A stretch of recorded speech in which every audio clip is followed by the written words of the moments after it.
Okay, so I'm going to talk about product bundles for popular diets. And a lot of what I'm going to say is in line with a lot of what you've already heard today, okay?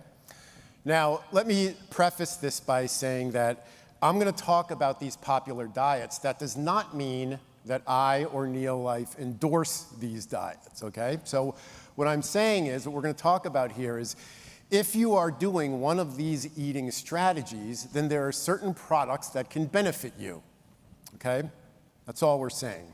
So we'll talk a little more about what diets I think are valuable, what isn't valuable, and hopefully we'll learn some things here. So when we talk about weight loss, dieting, and how food impacts health and weight, there are lots of popular eating strategies that can lead to results, right? And when we talk about weight loss, when we say something works, a diet works, well, losing weight is actually pretty easy. Most people know how to do it. Where they fail is keeping it off, right? That's really the difficult part. So if you want to really lose weight, just don't eat, you'll lose weight. That's not that difficult, right? But that's not really a sustainable strategy, right? So we need to have a sustainable strategy that you can do basically forever if you want to have permanent change in body composition. Permanent changes in body composition or permanent changes in weight require permanent changes in behavior, okay? Every eating strategy has pros and cons, and we'll point out what some of those are. The thing to remember is that the more restrictive your eating strategy, the greater the risk of some nutritional deficiency. And the more restrictive your eating strategy, the less likely you are to do it long term, okay? Most popular eating strategies will create some type of nutritional gap that should be filled, okay? And even sensible, reasonable eating strategies still create these things. I mean, we know that people today, lots of people are walking around with no eating strategy whatsoever that are deficient in a lot of things, right? And those can be people who are overweight. Still doesn't matter, right? If you're not eating the right stuff, doesn't matter how much of it you eat, you're going to have some type of deficiency. Now, before we talk about these specific diet and these bundles, I want to talk about these two products because I don't want you to think that these are add-on products to the diets that I'm going to be discussing. These are things that I think that everybody can benefit from, regardless of what eating strategy you are incorporating, okay? Elevate, you've heard a lot about Elevate today, about the nootropic elements in Elevate. There's really good stuff for the brain. And you know, if you've ever been on one of those, something like a low-carb diet or a low-calorie diet, you can get pretty nasty and pretty grumpy when you're on those kinds of things. These are the kinds of products that might assist with that. And UpBeet improves blood flow to tissue. And improving blood flow to tissue is probably the single most important thing that you can do to a tissue in order to keep it healthy. Blood brings nutrients, it brings oxygen, it removes waste products, it does all these things. And incidentally, Kendra, balding is caused by lack of blood flow to the hair follicle, which causes the hair follicle to atrophy and the hair to fall out. So, you know, I'm sort of getting a little thin here, so every day for the past year I've been mixing up a bottle of UpBeet and pouring it on my head and rubbing it in, but no effect yet. But it stands to reason, right? Not that you'd pour it on your head, but hair regrowth drugs are designed to improve blood flow to the follicle, right? So lots of drugs use some nitric oxide mediated mechanism to bring more blood flow to the tissue. So it's very, very important. So I would say that these are things, at a minimum, you should be using on a regular basis. So, well, before we get into the popular diets, I want to talk about the Mediterranean diet. Now, the Mediterranean diet is sort of ranked consistently as the healthiest way that one can eat, okay? And the Mediterranean diet, as you can see here, focuses on quality rather than a single nutrient or food group. So if you're like on a ketogenic diet, for example, you're going to eliminate all carbohydrate from the diet. And remember what I said about restriction.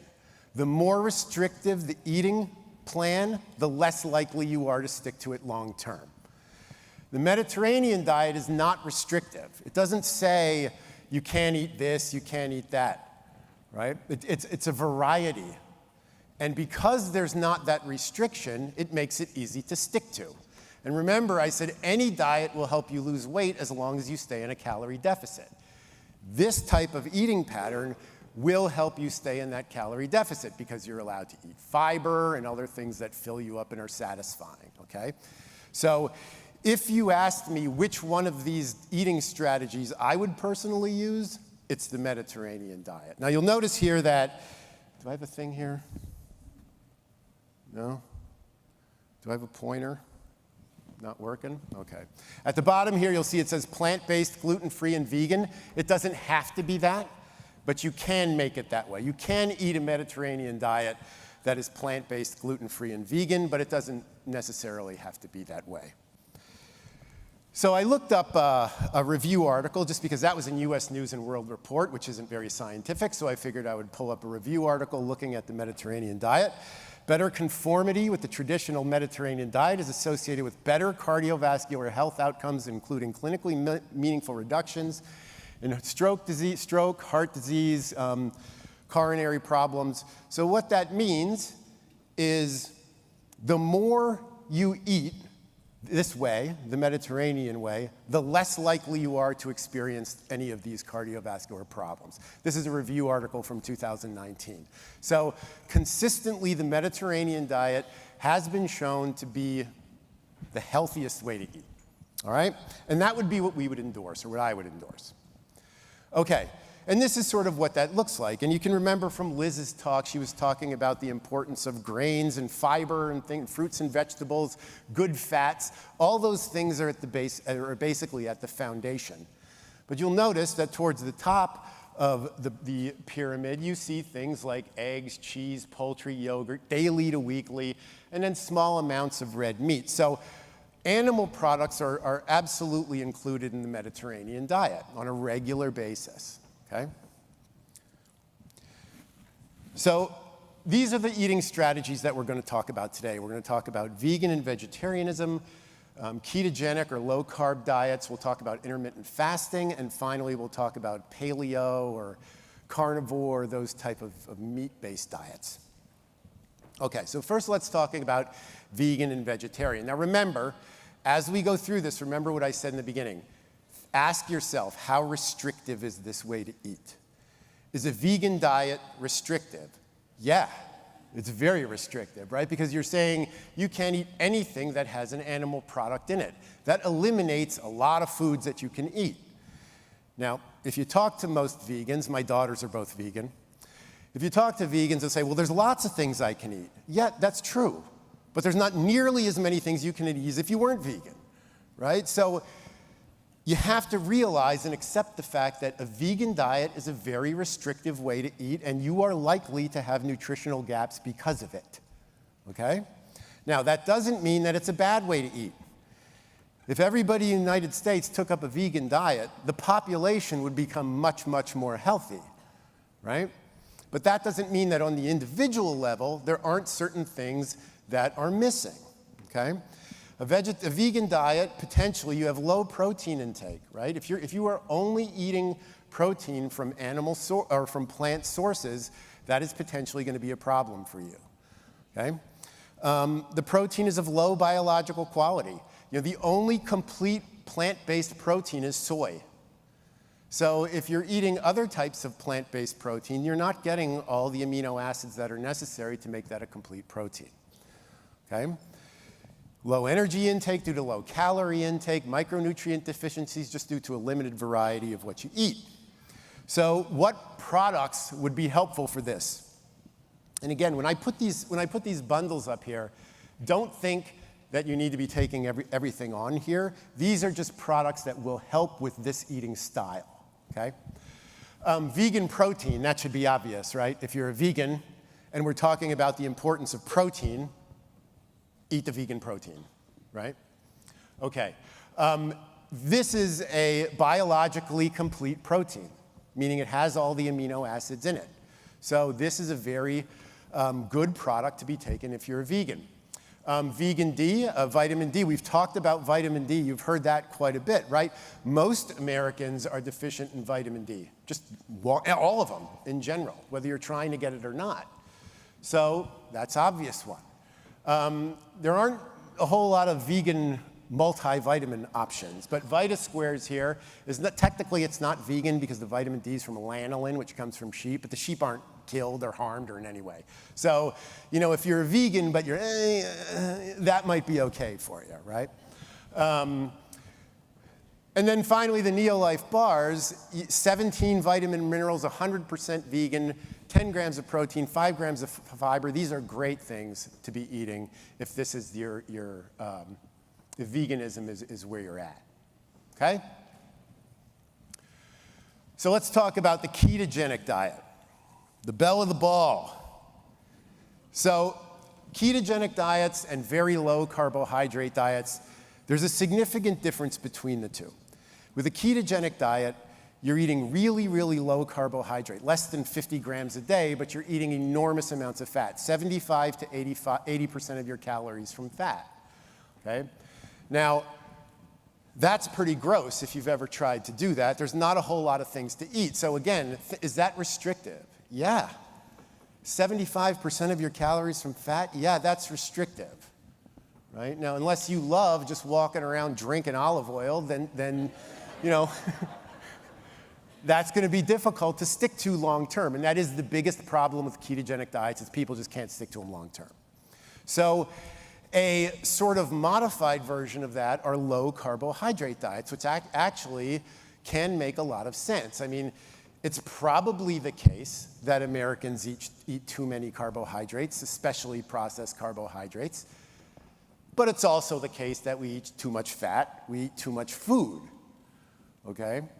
So very low carbohydrate diets, it makes sense probably to remove some carbohydrate from your diet. But again, this leads to issues. And depending on how much carbohydrate you remove, that determines the severity of these issues. So if you are somebody who does a ketogenic diet, you can expect things like constipation, fatigue, stomach cramps, headaches, problems with the gut microbiome, micronutrient deficiencies, right? Because think about it. If you tried to put together a diet where you were eating 80% of your calories from fat with less than 50 grams of carb, there's like 6 things you can eat, right? It's very difficult to do. It's very difficult to do because not only that, you can't go over 10 to 15% of your calories from protein because then you'll start converting that protein into carbohydrate and it kicks you out of ketosis.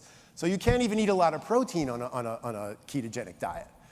So it's extremely limiting. So there's so many products that would help this that I didn't put descriptions under them because I wouldn't have fit it on the page. But I'll break this up into a couple different slides here. So probably the first thing, fiber, right? Liz talked about the importance of fiber. And where does fiber come from? It comes from plants. And what are plants? Plants are carbohydrates. Well, if I'm not eating any carbohydrates, it's going to be hard for me to get fiber, right? So fiber's a great option. Pro-vitality, right? Carotenoids from fruits and vegetables. Again, low-carb diet, you're probably not eating a whole lot of fruits and vegetables. So these things would be beneficial for you. Acidophilus Plus is going to help the gut, right? The gut microbiome likes variety. You just start feeding it oil and mayonnaise, it's not going to like that, right? Lipotropic adjunct, you know, this helps prevent fat buildup on artery walls and in the liver. And if you're eating 80% of your calories from fat, we don't really know the long-term effects of eating ketogenic diets. The ketogenic diet was designed to prevent seizures in children. It's decades old. It was designed to prevent seizures. It was a short-term solution to prevent seizures prior to anti-seizure medication. And somebody along the way figured out, I might lose weight if I eat this way. And as a result of that, the ketogenic diet now becomes popular. Okay, extremely difficult to stick to. Vegan, the sport performance protein has a slightly lower carb compared to the NeoLifeShake. So you will be wanting to get protein in these types of diets. So this would be a good option for that. And then finally, the enzyme digestive aid. This helps optimal digestion, which again, if you're eating a diet, especially if you go from if you're eating a normal mixed macronutrient diet, and then one day you just decide, I'm gonna go keto, and you're just gonna start eating 80% of your calories from fat and remove all those carbohydrates, that is gonna cause some gastro distress, for sure, okay? Okay, intermittent fasting and time-restricted feeding. So most people use these terms interchangeably, or actually most people just call everything intermittent fasting. Technically, intermittent fasting is when you are fasting for more than 24 hours at a time, or a minimum of 24 hours at a time. And some people will actually do sort of 48, some people will do a 5-day eating, 2 days fasting, okay? That's intermittent fasting, as opposed to time-restricted feeding. Time-restricted feeding is when you have the specific time window that you're allowed to eat in. So like maybe I say, okay, I'm only gonna eat between noon and 5. But from noon to 5, I can eat whatever I want, ad lib, okay? And this will generally work as far as weight loss, but why does it work? It works because if you say to yourself, I'm gonna eat as much as I want during these 5 hours, you will fill up and you won't be able to eat as much as you would if you just ate over a normal day, right? Like if I sit down at noon, we went to Ruth's Chris last night. There is a 40-ounce tomahawk ribeye. I wanted to get this thing so bad, but I probably would have got a phone call, spending too much money. But the thing was 3,200 calories. It was written on there, 3,200 calories, right? So let's say I'm doing intermittent fasting, and I go down for lunch at Ruth's Chris and I eat a 3,200 calorie ribeye. I'm probably not eating anything for the rest of those 5 hours, right? I'm probably not gonna be hungry at 5 o'clock when my window's open. So in that situation, well, that's not really a great example because it's 3,200 calories, but let's say it was 1,500. The New York strip was 1,500, which is what I did get. So if you eat 1,500 calories, maybe in that other 5-hour period, I'm only gonna eat 200 more. So now you're at 1,700. That's fewer calories than you would eat if you just woke up at 8 o'clock and ate normally throughout the day. Now, the thing to remember is if you take that same 1,700 calories that you ate in 5 hours and spread it out over 20 hours, the weight loss is exactly the same. Okay, so the only benefit of time-restricted feeding is you eat less. That's it. Now, there is some evidence that it can help with glucose control and things like that in diabetics, but that's beyond the scope of this. But there are problems that potentially can be associated with this, particularly if you're doing the fasting and not the time-restricted feeding. So, let's take the steak example. If I only have that 5 hours and I go and I eat a 16-ounce New York strip that might have 60 or 70 grams of protein in it, that's great, but that's still not meeting my protein goal for the day, okay? And as Liz said, protein goals are individualized. So you need to understand that if you are on these types of diets, if you are on time-restricted feeding diet and your daily protein need comes out to 160, but you're only getting 80, that's gonna be a problem. And if you're doing fasting, where you have a 24-hour period, remember when Liz said that muscle is always being generated? That's true. It's also always being broken down. And your muscle, your net muscle, how much muscle you have is sort of the net result of those two. We want the production of muscle to be greater than the breakdown, right? With this intermittent fasting, if you're going 24 hours, you're waking up catabolic because you haven't eaten all night. You're waking up in a catabolic state, your muscles are breaking down, and now you're not gonna feed them for 24 hours? Doesn't make sense. Your muscles are made of protein. They are literally made of protein. If you don't provide that protein through the diet, where does your muscle get that protein from? It gets it from itself. If you are not feeding yourself protein, your muscles are going to start, your legs are going to say, I need amino acids. Let's break down the upper body and send the amino acids down there. And that happens all over the body. And what happens? Your muscle starts to shrink. You start to atrophy and go away because you're not giving more amino acids through the diet. So with time-restricted feeding, obviously, we're going to have the protein, right? This is important. And the important thing about this is you're getting 18 grams of protein in the shake in only 140 calories, right? So it may be easy to slam a bunch of these things and get a bunch of protein without really getting a huge caloric load, right? Glucose balance, this helps to support glucose levels and keep them stable in the body, which aren't going to be stable if you're only allowing yourself to eat 4 hours out of the day, right? You're going to get this spike, this insulin spike, that's going to cause this spike in glucose, that's then going to go away, okay?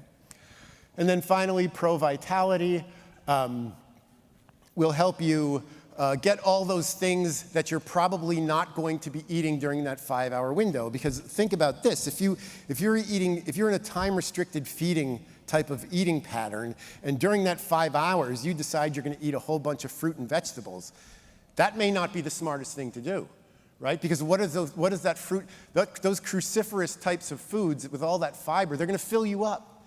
And if those things fill you up and now you don't feel like eating chicken or protein or one of those other things, now you got a lot of fiber, but you didn't get a very big calorie load, you didn't get a high protein load, you're going to end up being hungry, you're going to end up being catabolic because your muscles aren't going to be fed, okay? So, you know, we want to eat fruits and vegetables, but in this situation, that's going to hamper us because we won't be able to eat these things that are high, you know, that have these high protein content. Protein is very satisfying, it fills you up. So after you eat a bunch of fruits and vegetables, the last thing you're going to want to do is go and eat a steak, okay? So pro-vitality takes care of that. You know, you're getting those carotenoids and you're getting all the good stuff that's in those plants and those fruits and vegetables just by taking those supplements. Okay, the last one we'll talk about is Paleo or Primal or Carnivore or some derivation of that. And these things are largely based, the logic is that if you eat like Paleolithic people did, I don't know who came up with this, by the way, but if you eat like Paleolithic people did, then that's good because you're not eating anything processed. And the idea is that these people were eating foods before industrialized farming and all this other whatever. So there's problems that go along with this, right? And the other thing is, you know, these people had a lifespan. They lived to the ripe old age of like 30. So, you know, I don't know why, you know, how people are worried about chronic disease eating a paleo diet when nobody died from chronic diseases. And you know, back then, you were dead by the time you were 30. So anyway, so if you are going to eat a diet that consists primarily of meat, then obviously that's going to have micronutrient deficiencies that go along with that, right? You're going to have energy availability problems. The body, as a fuel source, loves to burn carbohydrate and it loves to burn fat. It likes to burn carb more than fat, but protein is not a fuel source for muscle. It's not supposed to be, okay? Some organs use protein for energy. The gut uses organ, the liver uses protein, amino acids for energy, but the muscles don't. And it shouldn't be used for energy. So if you're only eating meat, you're giving yourself fat for fuel, which is good, but the brain can't burn fat. The brain can only burn carb. So if you're giving yourself all of these meat-based products and not eating any carb, that's going to lead to problems with energy availability, brain fog, all the things that go along with low-carb eating.